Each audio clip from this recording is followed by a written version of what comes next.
पृथ्वी पर सर्वाधिक विस्तार किस मंडल का है? तो जल मंडल का। निम्नलिखित में कौन सी प्रक्रिया जल चक्र से संबंधित है? तो बाष्पन, संघनन, वर्षा, तीनों।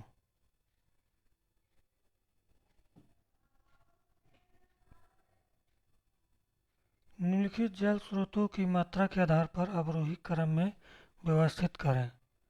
महासागर, हिमोटोनिया, भूमिगत जल, झील। निम्नलिखित में कौन सा सिजगी की घटना शामिल है? सूर्य ग्रहण और चंद्र ग्रहण दोनों।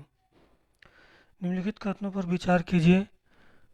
कनाडा के पूर्वी भाग में न्यू ब्राह्मवांशिक तथा नोवा स्कोपिया के बीच फंडे की खाड़ी में सर्वाधिक ऊंचा ज्वार आता है।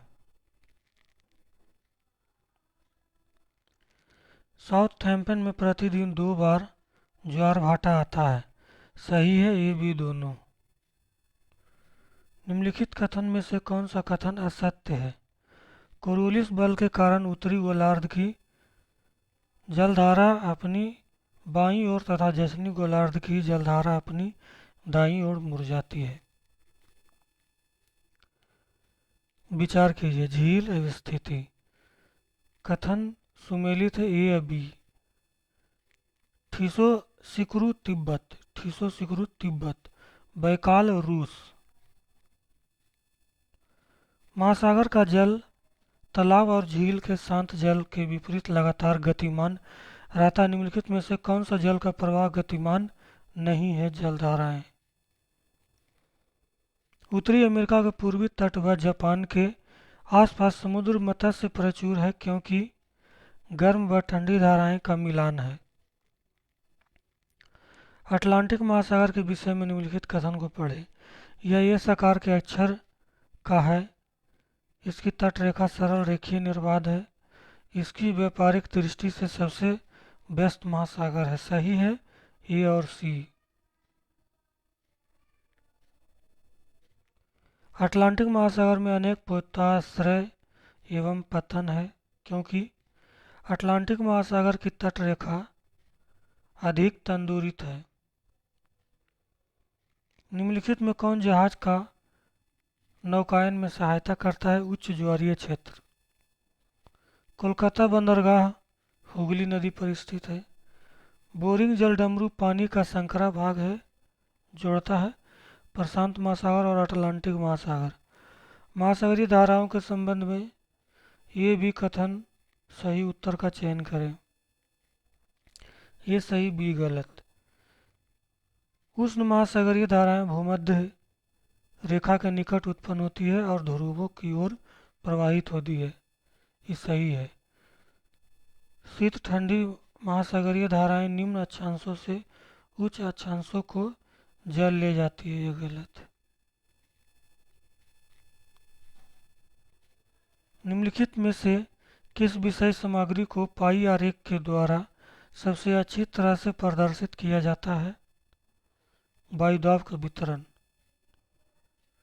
जब नदी मैदान में प्रवेश करती है तो यह मुड़ जाती है और बड़े मोड़ बनाकर बहती है जो कहलाता है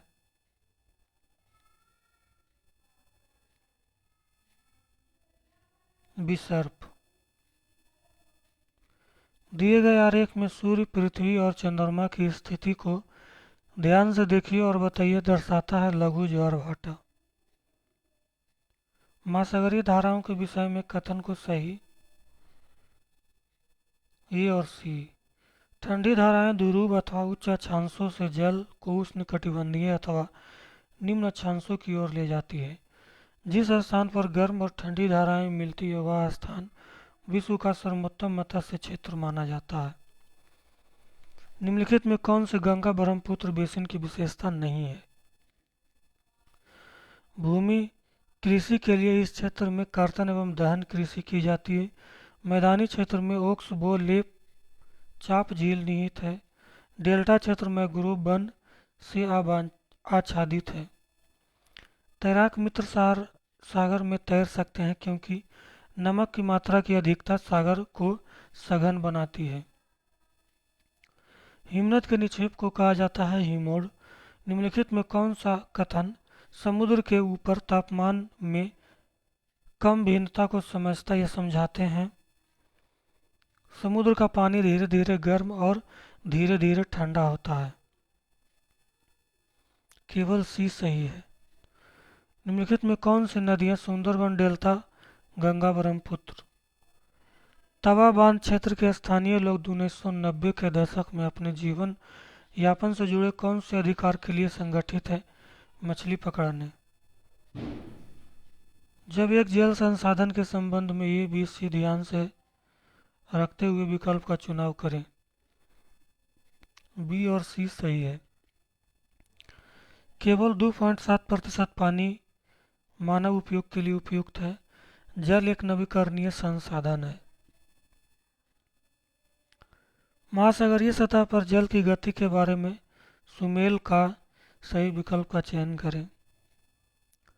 ठंडी महासागरीय धाराएं ध्रुवों से उष्णकटिबंधीय अक्षांशों की ओर प्रवाहित होती है। ज्वार भाटा दिन में 2 बार नियम से महासागरीय जल का उठना एवं गिरना। तरंगे महासागर सतह पर एकांतर नियम से जल का उठना एवं गिरना। गर्म महासागरीय धाराएं भूमध्य रेखा के निकट उत्पन्न होती है।